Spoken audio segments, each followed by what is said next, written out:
కలియుగం అంటే ఏంటి? హిందూ పురాణాల ప్రకారం కలియుగం అంటే మనం ప్రస్తుతం జీవిస్తున్న కాలం.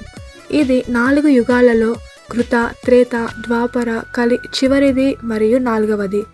దీనిని అధర్మయుగం లేదా కలహాల యుగం అని కూడా పిలుస్తారు. కలియుగం గురించి కొన్ని ఆసక్తికరమైన మరియు ముఖ్యమైన విషయాలు ఇక్కడ ఉన్నాయి. మొదటిది, కలియుగం ఎప్పుడు ప్రారంభమైంది? పురాణాల ప్రకారం ద్వాపర యుగం ముగిసి శ్రీకృష్ణుడు తన అవతారాన్ని చాలించి వైకుంఠానికి వెళ్ళిన క్షణం నుండి కలియుగం ప్రారంభమైంది. ఇది సుమారు 5000 ఏళ్ల క్రితం క్రీస్తు పూర్వం 3102లో మొదలైందని చెబుతారు. రెండవది, కలియుగ లక్షణాలు. ఈ యుగంలో ధర్మం చాలా తక్కువగా ఉంటుంది. పురాణాల ప్రకారం ధర్మం అనేది ఒక ఎద్దు అయితే అది కృతయుగంలో 4 కాళ్ళ మీద, త్రేతాయుగంలో 3, ద్వాపరంలో 2 మరియు కలియుగంలో కేవలం ఒకే ఒక్క కాలు మీద నిలబడుతుంది. అధర్మం. సమాజంలో అబద్ధం, అసూయ, ద్వేషం మరియు హింస పెరుగుతాయి. మానవ స్వభావం. మనుషులలో ఓర్పు తగ్గుతుంది. ఆయుష్షు, మేధస్సు, శారీరక బలం క్రమంగా క్షీణిస్తాయి. భక్తి మార్గం. మిగిలిన యుగాల్లో కఠినమైన తపస్సు, యజ్ఞాలు చేస్తే గానీ దైవదర్శనం లభించేది కాదు. కానీ కలియుగంలో కేవలం నామస్మరణ, దేవుడి పేరును స్మరించడం ద్వారానే మోక్షం లభిస్తుందని శాస్త్రాలు చెబుతున్నాయి. 3. కలియుగ కాల పరిమితి. హిందూ కాల గణన ప్రకారం కలియుగం మొత్తం కాలం 4,32,000 సంవత్సరాలు.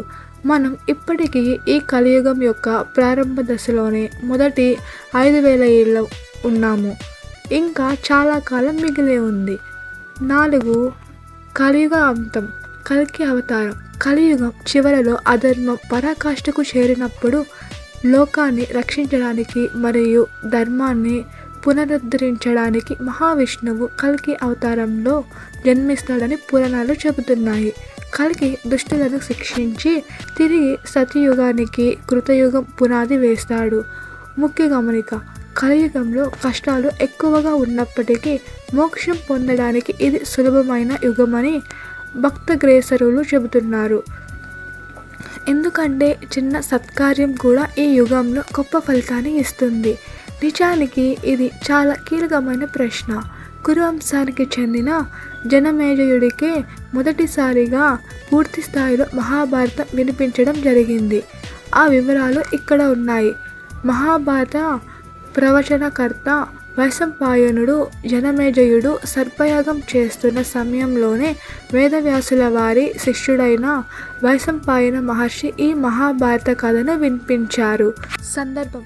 సర్పయాగం ఆగిపోయిన తర్వాత జనమేజయుడు తన పూర్వీకులైన పాండవులు మరియు కౌరవుల మధ్య జరిగిన యుద్ధం గురించి, అసలు ఆ వినాశనానికి దారితీసిన పరిస్థితుల గురించి తెలుసుకోవాలని కుతూహలపడతాడు. వ్యాసుల ఉనికి.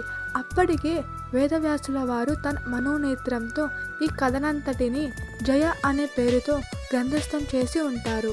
తన శిష్యుడైన వైశంపాయనుడిని పిలిచి జనమేజయుడికి ఆ కథను పూర్తిగా వివరించమని ఆదేశిస్తాడు. ప్రశ్నోత్తరాలు. జనమేజయుడు అడిగే ఆ సందేహాలకు సమాధానమిస్తూ వైశంపాయనుడు 1,00,000 శ్లోకాలతో కూడిన ఈ అద్భుత కావ్యాన్ని వినిపించాడు. కథ ప్రయాణం.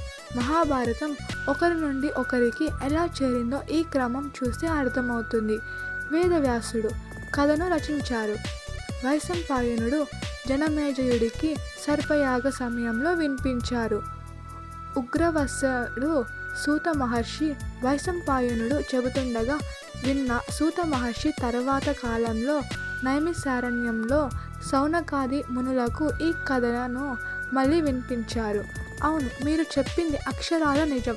మహాభారతం మనకు చేరడానికి ఈ 3 ప్రధాన వ్యక్తులు వ్యాసుడు, వైశంపాయనుడు, సూత మహర్షి వారధులుగా నిలిచారు. దీనిని సులభంగా అర్థం చేసుకోవడానికి ఒక చిన్న క్రమాన్ని చూద్దాం. మహాభారత ప్రయాణం. వ్యక్తుల క్రమ సంఖ్య వ్యక్త, చెప్పిన వారు శ్రోత, విన్నవారు. సందర్భం 1 వేదవ్యాసుడు, వినాయకుడు లేఖరి సరస్వతి నది తీరంలో గ్రంథ రచన. 2 వైశంపాయనుడు జనమేజయుడు సర్పయాగం జరిగిన వేదికపై.